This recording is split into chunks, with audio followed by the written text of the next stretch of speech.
নমস্কার বন্ধুরা, education culture YouTube চ্যানেলে তোমাদের প্রত্যেককে স্বাগতম। তোমরা যারা West Bengal state council of technical and vocational education and skill ডেভেলপমেন্টের আন্ডারে ফোর্থ সেমিস্টার ইলেকট্রিক্যাল ইঞ্জিনিয়ারিংয়ের স্টুডেন্টরা রয়েছো, তো তোমাদের জন্য একটা মোস্ট ইম্পর্ট্যান্ট সাবজেক্ট হচ্ছে renewable energy power plant. Already তোমাদের ফোর্থ সেমিস্টারের সাজেশান ভিডিও হিসেবে induction, synchronous and special electrical machine, next হচ্ছে তোমাদের electrical power transmission and distribution, ঠিক আছে, power electronics converter and application, ঠিক আছে, এই সমস্ত সাবজেক্টের অলরেডি সাজেশান প্রোভাইড করা হয়েছে আমার চ্যানেল থেকে। আজকে আমরা এই পার্ট ওয়ানের রিনিউয়েবল এনার্জি পাওয়ার প্ল্যান্ট নিয়ে আলোচনা করব। তো চলো প্রশ্নগুলো দেখি। প্রথম প্রশ্ন, 1 নম্বর প্রশ্ন থেকে শুরু করছি। প্রথম প্রশ্নের দুটো পার্ট এতে দেখো বায়োমাস এনার্জি থেকে এসছে। বায়োমাস কি বলছে, what are the main advantages and disadvantages of biomass energy. Biomass এনার্জির মেন অ্যাডভান্টেজ কোনগুলো রয়েছে এবং মেন ডিসঅ্যাডভান্টেজ কোনগুলো রয়েছে সেটা কিন্তু তোমাকে এখানে এক্সপ্লেন করতে হবে। ভালো প্রশ্ন, ইম্পর্ট্যান্ট প্রশ্ন।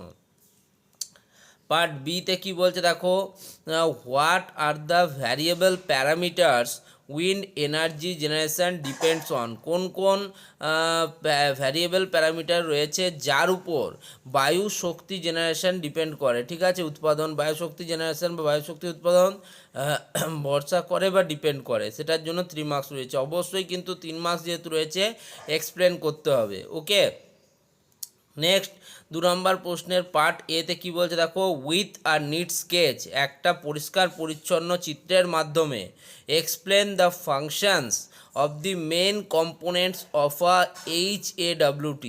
HAWT এর তোমাকে একটা সুন্দর ডায়াগ্রাম অঙ্কন করতে হবে, তার বিভিন্ন যে কম্পোনেন্টগুলো রয়েছে সেগুলো আঁকতে হবে এবং অবশ্যই তার ফাংশনস নির্ধারণ করতে হবে, তবে গিয়ে তুমি 5 মার্কস পাবে।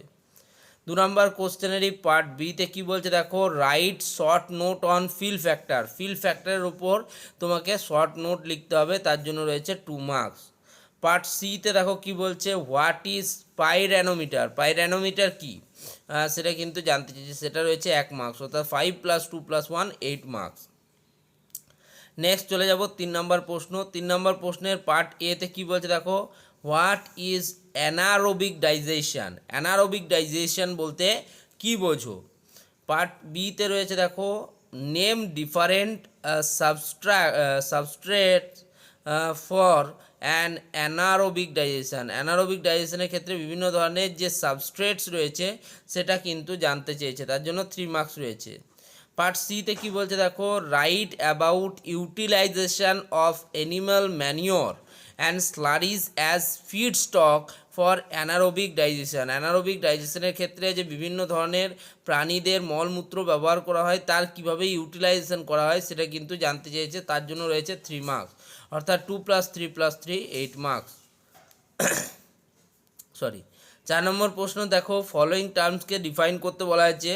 দুটো পার্ট রয়েছে, দুটো টার্ম।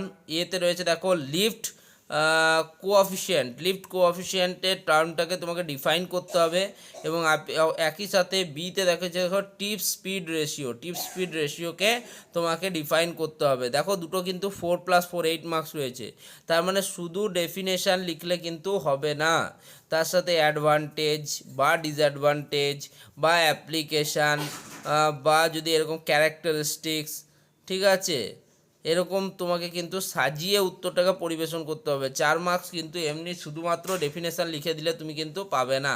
শুধু ডেফিনেশান নিলে মেবি 1 বা 1.5 পেতে পারো, তার বেশি কিন্তু মার্কস তোমরা পাবে না। তাই বলবো সেটাকে গুছিয়ে উত্তরটা লেখার কিন্তু চেষ্টা করতে হবে, পয়েন্ট ওয়াইজ অ্যান্সারটা লেখার চেষ্টা করতে হবে, তবে গিয়ে তুমি কিন্তু 4 পাবে। ওকে, তো লাস্ট প্রশ্ন, নেক্সট প্রশ্নতে চলে যাই। পার্ট 1-এর লাস্ট প্রশ্ন, 5 নম্বর প্রশ্ন, what are the different types of generators used in wind power plant. Wind power প্ল্যান্টে যে বিভিন্ন ধরনের আমরা জেনারেটর ব্যবহার করি সেটা কিন্তু তোমার জানাতে হবে। What is your control. Year control বলতে কি বোঝো। ঠিক আছে। কন্ট্রোলের জন্য 3 মার্কস এবং বিভিন্ন ধরনের যে জেনারেটর ব্যবহার করি তার জন্য কিন্তু 5 মার্কস।